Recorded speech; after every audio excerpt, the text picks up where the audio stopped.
Nesta terça-feira, o Congresso Nacional promoveu mais um debate sobre a PEC, que pode promover uma espécie de privatização do Banco Central. Reportagem ainda Brasília, Henrique Carmo. A votação da proposta de emenda à Constituição que quer tornar o Banco Central uma empresa pública deve ficar para a próxima semana.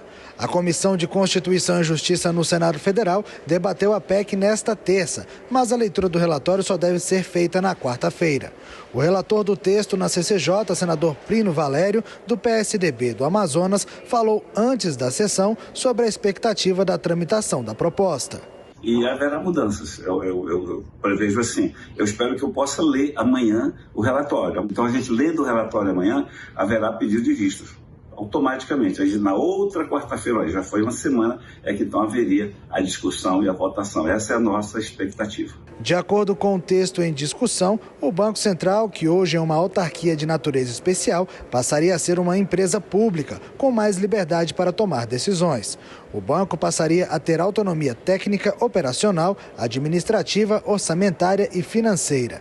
Os servidores passariam a ser regidos pela CLT, a Consolidação das Leis do Trabalho, e não mais pelo regime estatutário da União.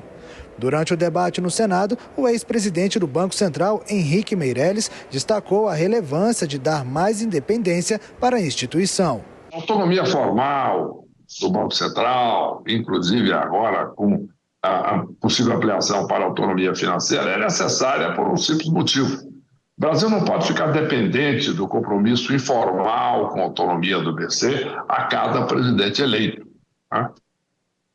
É fundamental ter a garantia de perenidade dessa autonomia. Durante o debate, representantes do Banco Central defenderam a manutenção da instituição como autarquia do governo, classificando a mudança como uma escolha imprudente. Já economistas que apoiam a PEC alertaram que a questão também corre o risco de ser judicializada, ficando para o Supremo Tribunal Federal decidir sobre a mudança. Durante a entrevista à rádio CBN no Palácio do Planalto, o presidente Lula criticou o atual presidente do Banco Central. O presidente da República acusou Roberto Campos Neto de ter escolhido um lado político e que o trabalho do economista mais prejudica do que ajuda o Brasil. Lula destacou as definições da instituição sobre a taxa de juros no país. De Brasília, Henrique Carmo.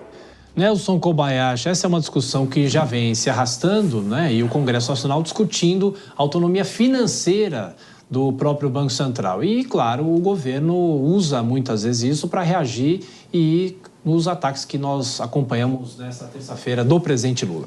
Pois é, essa ideia de autonomia do Banco Central, imagino que seja quase um consenso. Todos querem que o Banco Central tenha a sua autonomia para as decisões, em especial as decisões que impactam no aumento ou não da inflação. Em relação à autonomia financeira, confesso que eu não tenho uma opinião muito bem formada, porque seria bom o Banco Central não depender de nada do dinheiro, do orçamento e das decisões do orçamento público para as suas despesas, para o seu custeio. Por outro lado, não sei se seria bom também ter uma autonomia para depender financeiramente de outras variáveis, de outros bancos, de outros até que poderiam ser impactados pelas decisões administrativas do Banco Central. Não sei se isso seria positivo, até por isso que eu acho muito importante que aconteça como está acontecendo, com debates e com pessoas ligadas à história, às direções e à área que trata o Banco Central para sabermos a opinião desses especialistas e, a partir disso,